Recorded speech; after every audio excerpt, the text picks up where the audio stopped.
Toyota Place is your place. Toyota Place. Toyota Place đã vô vực cộng đồng Việt Nam trên 30 năm. Xe hơi và xe truck mới về mỗi ngày. Tại Toyota Place, chúng tôi dành mọi sự dễ dàng khi quý vị mua hoặc lease xe Toyota mới và xe cũ có certified. Toyota Place có nhiều sự lựa chọn, nhiều xe Toyota trong kho và nhiều tiết kiệm trong suốt tháng trên hầu hết các kiểu xe nổi tiếng như Camry, Corolla, RAV4, Tacoma, Highlander, Tundra.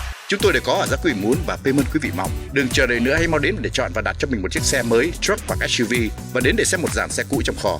Toyota Place là nơi để lựa chọn, tiết kiệm, payment thấp và dễ dàng tài trợ, tiết kiệm như chưa từng có trước đây. 4.99% tiền lời lên đến 60 tháng cho xe Toyota nổi tiếng như 2025 RAV4 Gas, Corolla Gas và 2025 Camry Hybrid mới nhất. Đừng trả giá quá cao cho chiếc Toyota kế tiếp của quý vị. Trước khi mua hãy tham khảo với chúng tôi ngay hôm nay để có giá đặc biệt ở số 1888-371-1155 để tiết kiệm. Toyota Place ngay sát Freeway 22 Exit Brookhurst, thành phố Garago, trong vùng Little Sài Gòn, hoặc vào trang mạng toyotaplace.com.